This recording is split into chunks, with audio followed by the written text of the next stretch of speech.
Today I have a very special guest. I'd like to introduce Miss Pam Woods. Pam, thank you very much for talking to me today. I greatly appreciate it. You've got a very important message, and I just kind of would like to hear, what you're going to be talking about and what that message is. Okay, well, thanks for having me. I am with Families Against Distracted Driving. And the reason I'm here today to talk about distracted driving is because our family was involved in an accident in 2007. It's my son and 4 grandkids. And my one grandson is now paralyzed from his chest to his toes because of a lady who ran a red light while she was speeding and on her phone at the same time.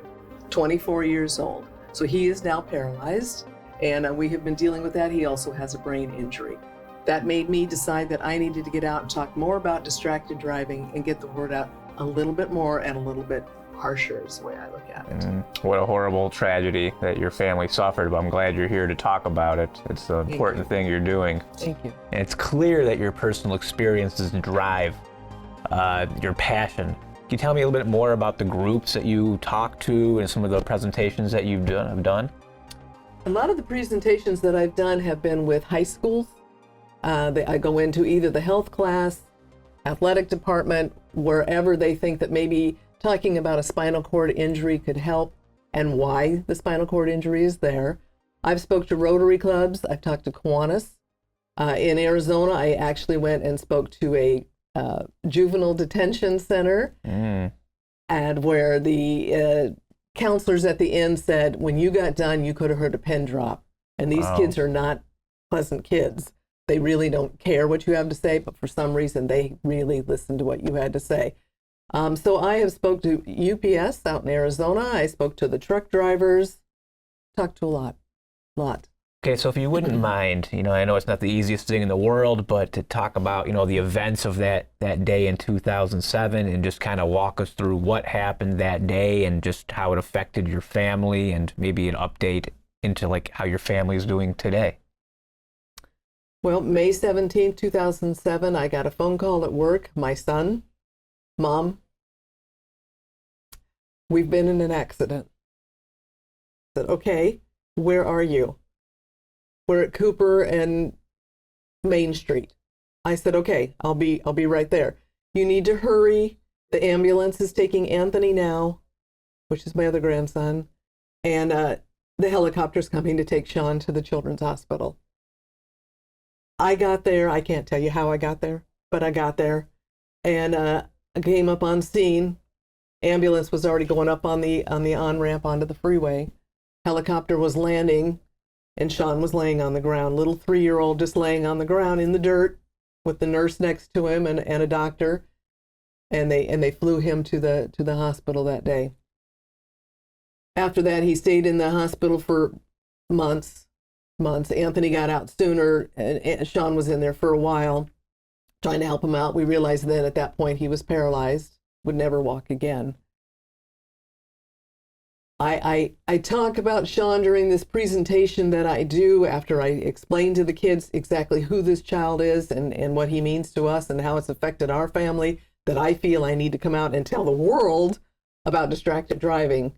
But where Sean is now, after all these years at the age of 20, even before that, but right now at 20, he's been recruited at the University of Alabama as a starter for the men's wheelchair basketball team. Wow. He played for Mary Free Bed before that. He's been playing basketball since he was in the chair, and he's been in the chair since he was 3. So he did play for Mary Free Bed. He's played for the men's basketball teams, and he's awesome. He's happy.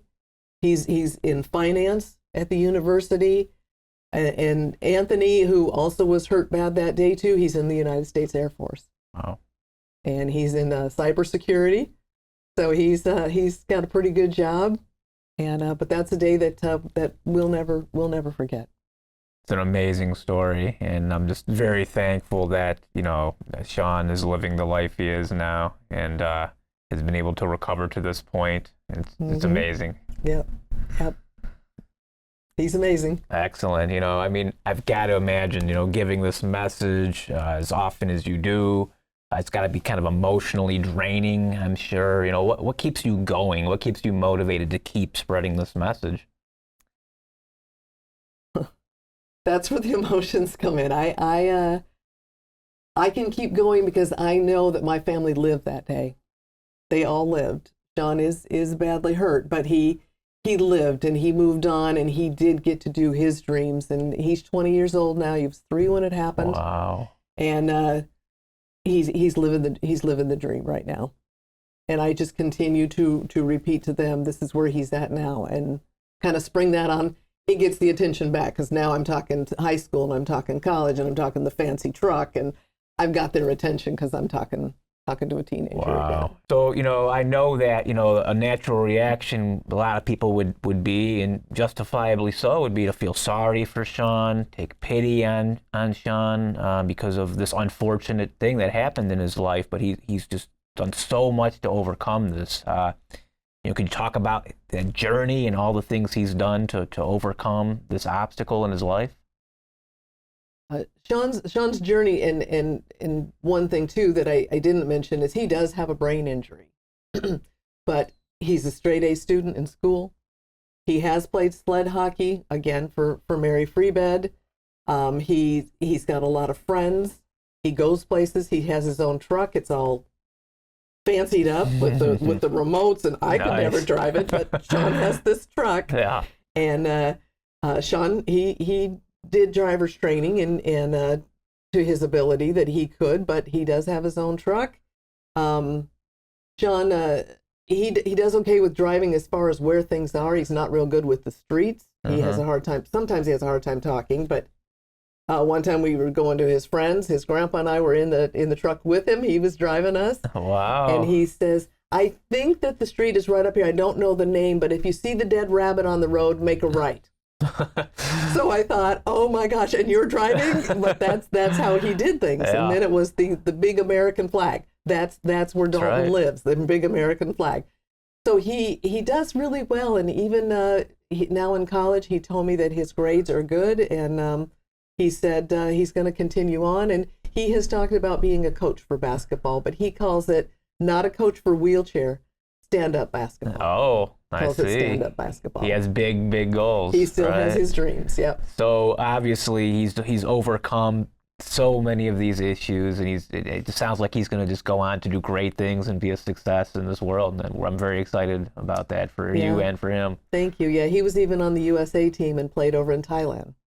So he's doing pretty good for a kid that hardly ever talks, unless you're talking basketball. Oh, well, I would love to meet him and talk basketball with him at some point. That's right. I'm a big fan myself. Okay, good. What words of encouragement and hope would you share with other families that have gone through situations like this, or maybe even worse, where the loved one didn't live? What encouragement, what would you say to them, as they're struggling with how to make sense of it and go on with their life?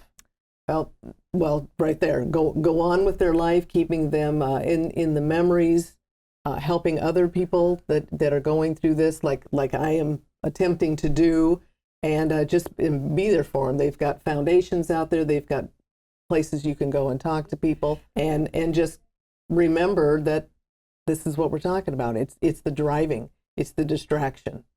It's what they need to stop doing. And the parents need to not do it either. That's right. And make that child watch. Just because mom cooks chicken a certain way, that it doesn't have to be done that way. And I know that's kind of a weird way of saying it, but the child is watching you all the time. Right. They're always watching you, no matter what you're doing. You're right. So do it right, and use common sense. A very, very strong message.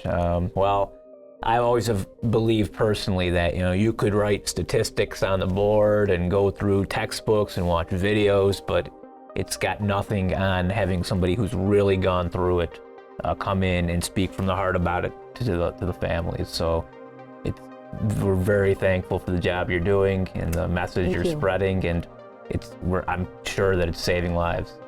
Well, thank you. Yeah, there's a lot of stats out there, but I've got one in mind, and his name is Sean Doss. Well, thank you very much, Pam. All right, thank you.